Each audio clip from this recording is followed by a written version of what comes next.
talked about the shock of somebody dying close to you and the sorrow.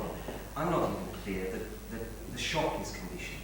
Sir, just a minute. My son dies, right? Let's start from there.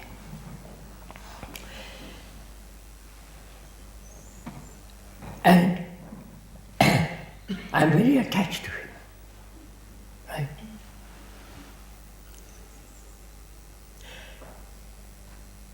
That attachment is born out of various causes. And when he dies, it's a break from that attachment.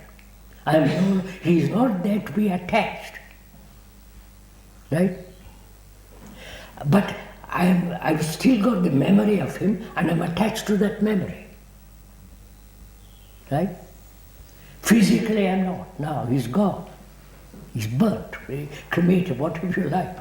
Now, but I have the image of him to which I'm attached, right? And I carry that image for the rest of my life. Shall we go on from there? Right? We've been talking about different categories of emotion, I think, Mr. Chief. We started with the question, what do I do with my violence? Oh, no, that gentleman wanted, sir, to start, and also Yes. Professor Wilkins wanted also to say to him, let's talk about sorrow, not violence for the moment. Yes, I thought we were talking by analogy that the two are emotions, and that the same way of dealing with them is to stay with them. It's not only emotions, the whole content of my memory with regard to my son, and all the memories connected with violence. Right?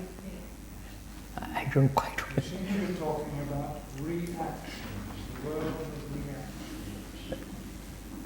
I don't want to enter into reactions for the moment.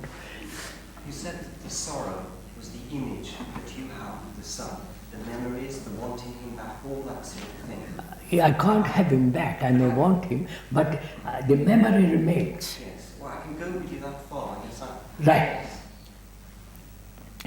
And I mean, so that is the memory of my son being dead causes all kinds of emotional reactions. And I am attached to this memory, right? That memory is going to affect me all my life, which is beginning of corruption. Why? That's so. I'm glad somebody asked why. Do you mean you've become like a computer, which is a fixed program which cannot change? No. I'm also a computer, but something else is taking place. I'm unwilling to learn that any form of attachment must inevitably breed corruption, misery. And you ask, sir, why? Right? Perhaps could you redefine the word corruption and the meaning you're using? I mean by corruption what the word means. Rompere, to bake.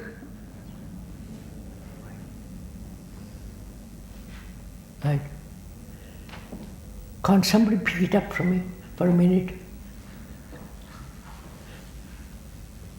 Well, you say it's breaking, it's the beginning of breaking up, this attachment. But it's not clear what's being broken up. And a lot of this talk said rather inclined to good things break up. Because apparently we're slaves to sin. Let me put it differently. All right, sir. You ask why attachment leads to various forms of disturbance.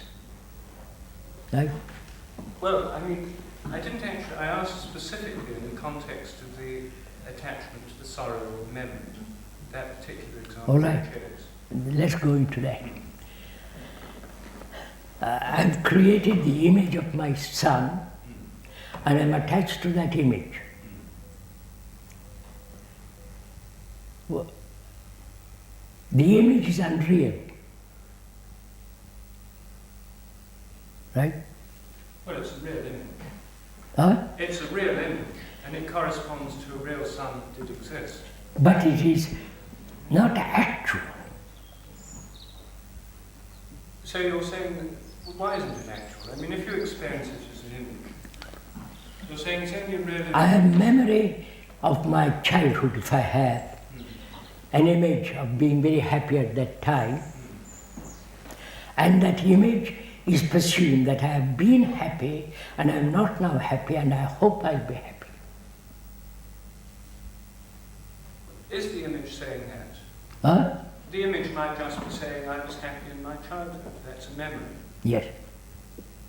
Does it necessarily imply anything more than that? Why should I carry that memory? Why should it continue? You mean, why should you dwell upon it and think about it? And we can't avoid having memory.